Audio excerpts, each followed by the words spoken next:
Ô toi, l'élu, le message que tu t'apprêtes à entendre est une révélation divine venue directement de la salle du trône des cieux. Si tu es ici en ce moment même, ce n'est pas un hasard. Dieu lui-même t'a conduit à cet instant précis. Et les cieux murmurent avec urgence. Je ne peux plus te cacher ceci. Tu le ressens dans ton esprit. Les questions sans réponse, les nuits blanches, ce poids qui ne quittait pas ta poitrine. Ce que tu vas entendre est la chose même que le ciel a retenue jusqu'à présent. Non pas parce que Dieu voulait te laisser dans l'ignorance, mais parce que le moment n'était pas venu. Mais maintenant, le voile a été déchiré. Et le Seigneur dit, il est temps. Ce n'est pas juste un message de plus, c'est une révélation qui expliquera le silence, l'attente et même les tempêtes. Dieu est sur le point de dévoiler quelque chose de caché. Et quand il le fera, cela ne fera pas que transformer ta perspective, cela changera ta trajectoire. Cette vérité est trop lourde pour la foule, c'est pourquoi elle t'a été délivrée personnellement. Avant d'aller plus loin, si ton esprit confirme cette parole, agis en conséquence. Aime ce message dès maintenant. Abonne-toi pour ne pas manquer la prochaine parole que le ciel révélera. Indique ta ville et ton pays dans les commentaires. Que les élus se lèvent à travers les nations. Et pour ceux qui s'aiment dans ce ministère, que ce soit via le lien épinglé dans la section des commentaires ou la fonction Super Thanks, sachez ceci. Votre semence n'est pas aléatoire, c'est une alliance. C'est votre déclaration qui dit « Seigneur, je m'aligne sur cette révélation ».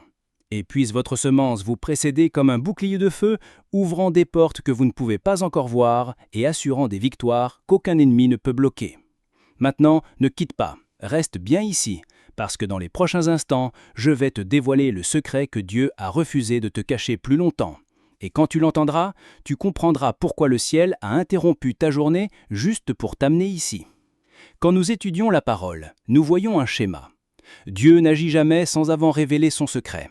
Amos 3, 7 dit « Car le Seigneur l'Éternel ne fait rien sans avoir révélé son secret à ses serviteurs les prophètes. » Ce seul verset est une clé pour comprendre comment le ciel agit sur la terre. Dieu n'est pas impulsif et il n'est pas silencieux quand quelque chose d'important est sur le point de se passer. Avant de changer une saison, avant d'apporter le jugement, la restauration ou le réveil, il parle, il révèle, il donne un aperçu à ceux qui marchent près de lui. La révélation n'est pas aléatoire, elle est relationnelle. Cela signifiait que Dieu est trop intentionnel pour laisser ses enfants trébucher dans le noir. Il murmure à ses élus avant d'agir sur la terre. La vision prophétique est le système d'alerte précoce du ciel. Elle prépare ceux qui ont des oreilles pour entendre afin qu'ils ne soient pas pris au dépourvu.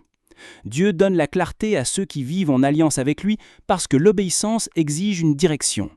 Quand Dieu commence à te révéler quelque chose, ce n'est pas juste pour information, c'est une invitation. Il te dit « Approche-toi, je veux te montrer ce que je suis au point de faire ». Il révèle pour que nous puissions nous aligner, nous préparer et devenir partenaires de son plan. Pense à Abraham. Dans la Genèse 18-17, avant que Dieu n'apporte le jugement sur Sodome, il s'est arrêté et a dit « Cacherai-je à Abraham ce que je vais faire ?» Pourquoi ? Parce qu'Abraham était son ami, son partenaire d'alliance. Dieu faisait assez confiance à Abraham pour partager des secrets divins. Cela nous montre le cœur du Père. Il ne veut pas surprendre son peuple avec la destruction, il veut le préparer pour sa destinée. Et quand Dieu te confie une révélation, c'est un signe que tu es passé à un niveau d'amitié plus profond avec lui. Il ne s'agit pas seulement de prophétie, il s'agit de proximité. Le même Dieu qui a révélé ses plans à Abraham te parle en ce moment même. Tu n'es pas juste un visage dans la foule, ni un nom au hasard perdu dans l'histoire. Tu es l'élu. Et Dieu dit « Je ne peux plus te cacher ceci. Tu as attendu, tu as enduré, tu es resté fidèle, et maintenant je dois révéler ce que je faisais depuis le début. » Ce moment ne relève pas de la curiosité, il relève de l'appel. Dieu lève le voile. Ce qui te déroutait autrefois aura maintenant un sens. Ce qui semblait caché deviendra maintenant clair. La révélation est ta récompense pour ton endurance. Alors, quand Dieu te révèle quelque chose à travers sa parole, à travers des rêves, à travers des intuitions prophétiques, sois attentif, attentive. Note-le. Prie à ce sujet, demande la sagesse, ne rejette pas les murmures divins comme de simples coïncidences. Le ciel te confie une vision parce qu'il y a quelque chose à l'horizon et tu en fais partie. Tu n'es pas laissé pour compte, tu es incluse. Et quand tu reçois la révélation de Dieu, tu n'entends pas seulement sa voix, tu entres dans son timing, tu marches au rythme des cieux, et ce rythme mène toujours à la gloire. Parlons du silence, parce que pour beaucoup d'entre vous, la plus grande douleur n'a pas été la trahison, la perte ou même la lutte, c'était le silence de Dieu. Tu as prié et tu as eu l'impression que les cieux étaient fermés.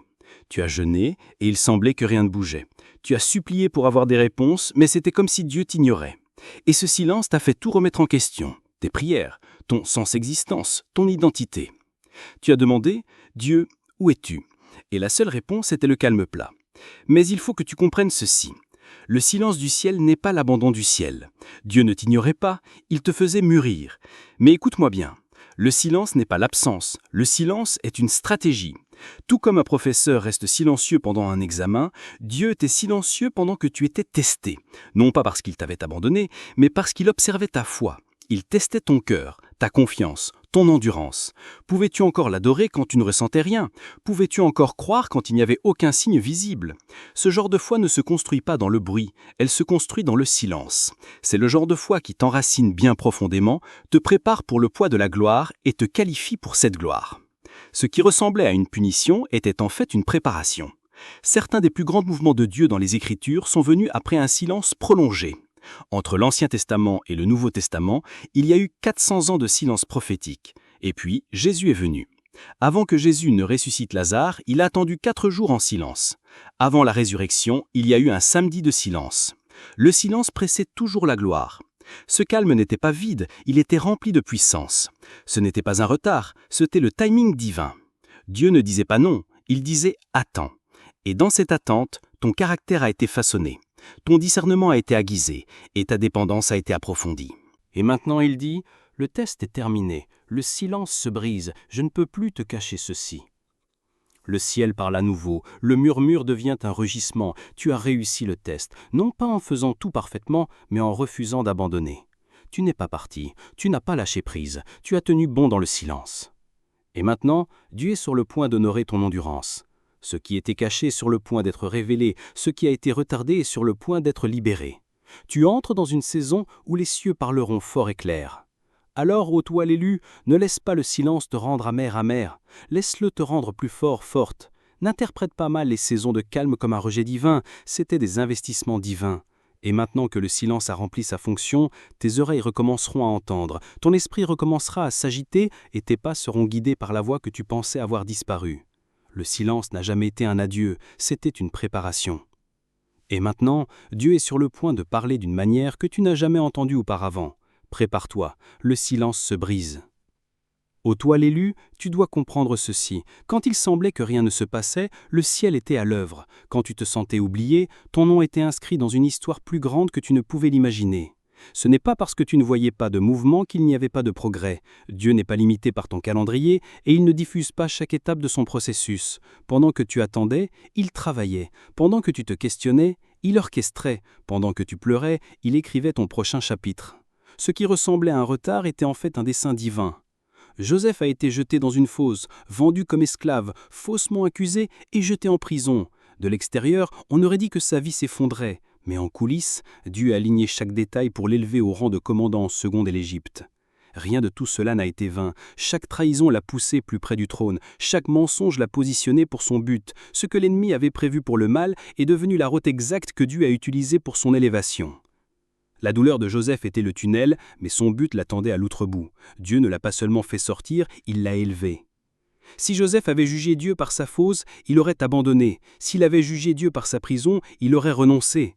Mais à la fin, Joseph a pu regarder ses frères dans les yeux et dire, dans la Genèse 50-20, « Vous aviez projeté de me faire du mal, mais Dieu l'a changé en bien pour accomplir ce qui arrive aujourd'hui, pour sauver la vie à un peuple nombreux. » Ce n'était pas seulement un témoignage, c'était une révélation. Joseph a réalisé que sa souffrance avait un but, et ce but ne le concernait pas seulement lui, il concernait les autres. Dieu lui a permis de traverser les épreuves pour qu'il puisse porter la sagesse, la compassion et l'autorité nécessaires pour sauver des générations. C'est la parole pour toi. Dieu te dit, les choses qui ressemblaient à du mal étaient en fait une préparation. Les endroits où tu as le plus pleuré sont les endroits même où je construisais ton autorité. Les nuits où tu voulais t'abandonner étaient les nuits où je plantais l'endurance. Les moments où tu te sentais abandonné étaient les moments où j'étais le plus proche. Je ne peux plus te cacher ceci. Ce que tu pensais qui te brisait était en fait en train de te façonner au toi l'élu. Ne maîtrise pas la saison cachée, le ciel a travaillé en silence, et maintenant, le dévoilement est sur le point de commencer.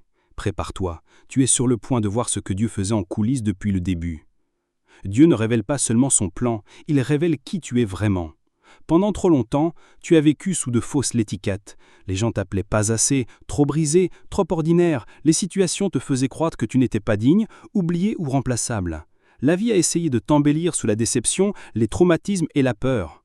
Mais aucune de ces choses n'a t'a jamais défini. Le ciel ne t'a jamais appelé par tes blessures, il t'a appelé par ton but.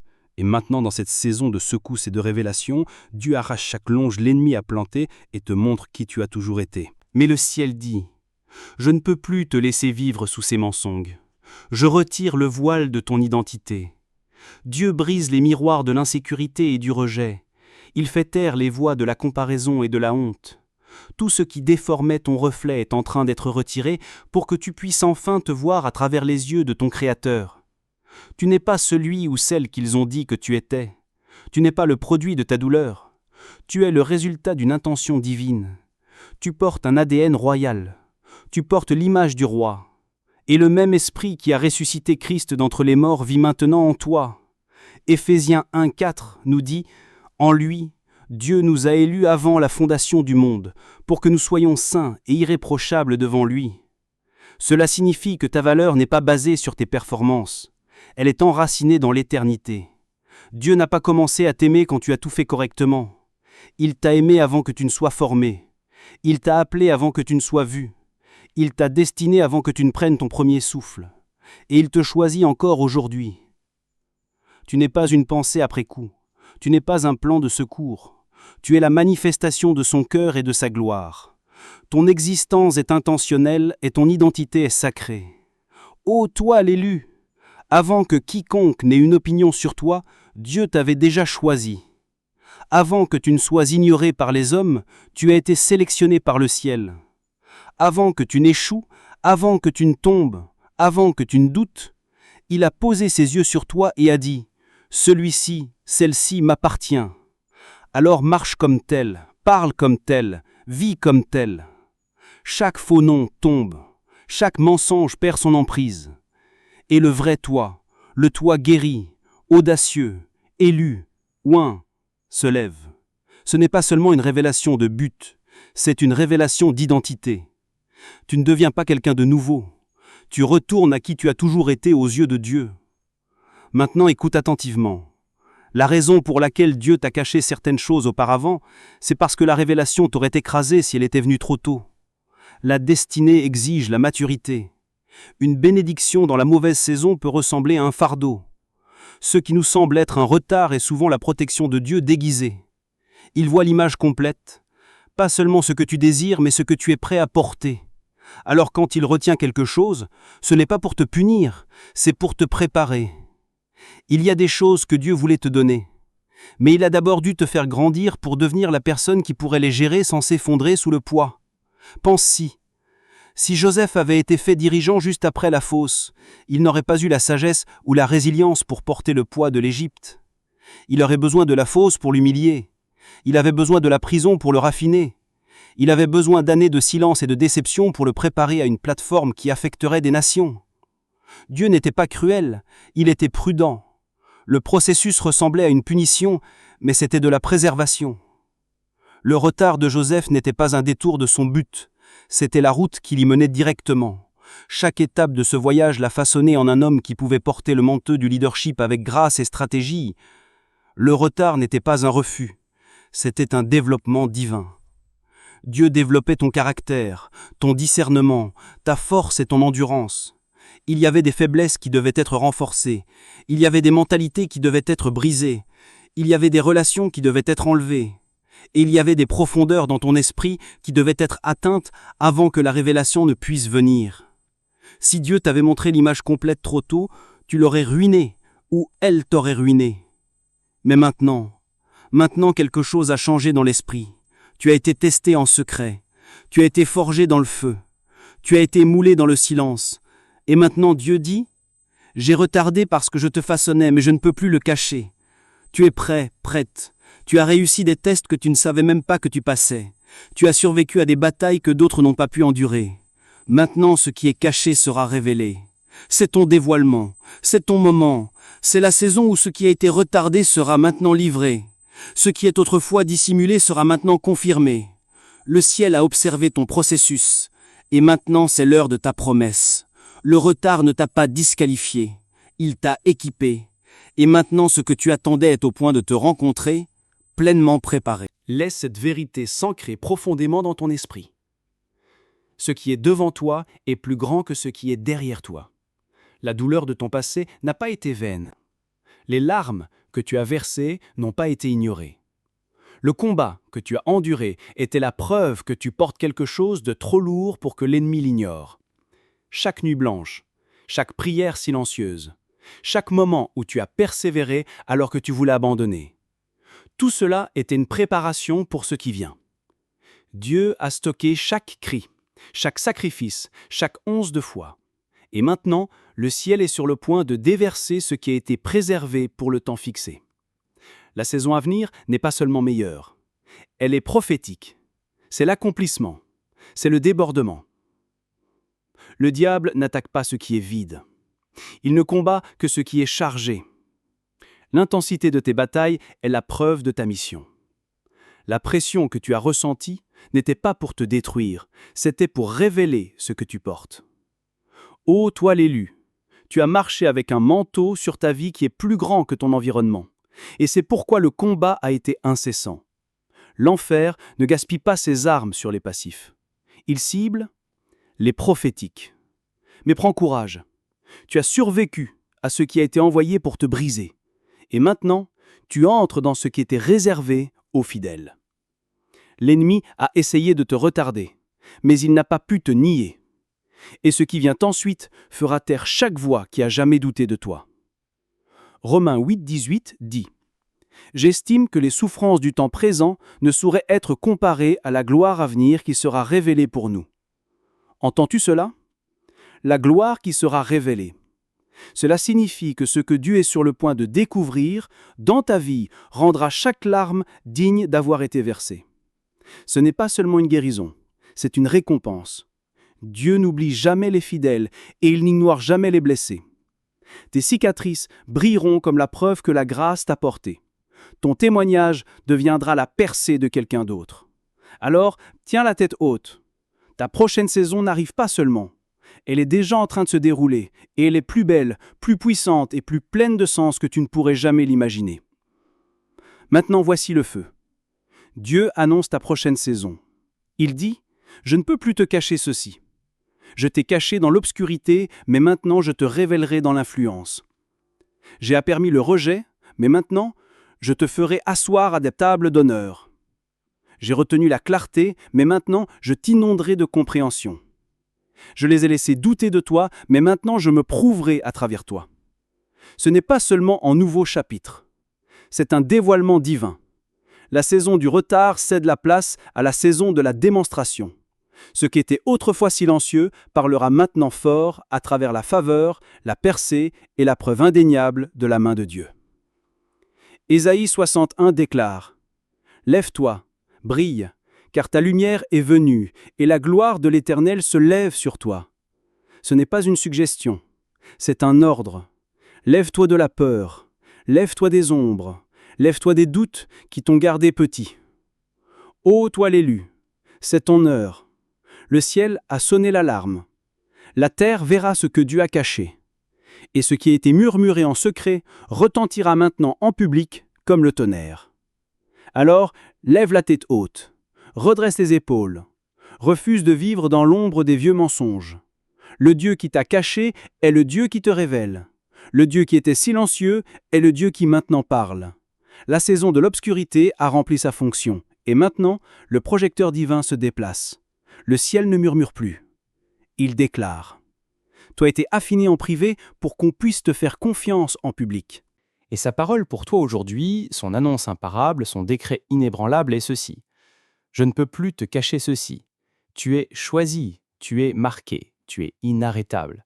Et le dévoilement a commencé. Ce qui était caché est sur le point d'être révélé, non pour ta gloire, mais pour la sienne. Alors marche avec audace vers la suite, parce que le monde est sur le point d'être témoin de ce que le ciel sait déjà. Prions ensemble cette prière de foi comme une seule famille. Père Tout-Puissant, nous sommes émerveillés par ce moment sacré. Merci d'avoir déchiré le voile et révélé ce que tu as dit ne plus pouvoir être caché. Merci d'avoir choisi personnellement chaque élu qui écoute en ce moment, car ce n'est pas un accident, ils ont été convoqués par le ciel lui-même. Seigneur, ce n'est pas ordinaire, c'est divin. En ce moment, Père, j'élève chaque cœur qui entend ce message. Que ton feu descende sur eux, brûle la peur, brise le doute, fracasse les chaînes du retard et de la déception, au nom puissant de Jésus. Que l'espoir jaillisse comme une rivière dans le désert. Que le courage se lève là où la faiblesse vivait autrefois. Que la clarté perce à travers la confusion. Père, fais-leur sentir ta main sur leur épaule, leur rappelant qu'ils ne sont pas oubliés, ils ne sont pas ignorés, ils sont choisis, ils sont appelés, ils sont désignés. Dieu, je décrète que cette parole ne résonnera pas seulement dans leurs oreilles, mais prendra racine dans leur esprit. Qu'elle réveille les rêves qu'ils croyaient morts, qu'elle ranime la foi qu'ils pensaient disparue, qu'elle allume un feu que rien ni personne ne peut éteindre maintenant. Remplace leur lassitude par la force, leurs larmes par la joie, leur peur par l'audace et leur silence par l'autorité. Et Père, je libère une puissante bénédiction sur chaque personne qui s'abonnera, aimera et partagera cette parole. Que leur obéissance déverrouille des portes divines dans leur vie, qu'une faveur inhabituelle les poursuive. Que la paix règne dans leur foyer, que la provision déborde entre leurs mains, que des témoignages jaillissent ne laissant aucun doute, c'était le toucher de Dieu. Seigneur, que ce moment soit rappelé comme le jour où les destinées ont basculé, le jour où les chaînes se sont brisées, le jour où le ciel a murmuré et la terre a tremblé. Scelle-le maintenant par ta présence, par ta puissance et par le nom imparable de Jésus-Christ. Amen. Si ce message a touché votre cœur et que vous souhaitez soutenir notre mission de diffuser la parole de Dieu, il y a un lien épinglé dans les commentaires ci-dessous. Aucun don n'est trop petit. Votre générosité, même 1 centime, peut apporter de l'espoir et de la joie dans la vie de quelqu'un. Merci d'être partenaire de Dieu dans cette œuvre importante.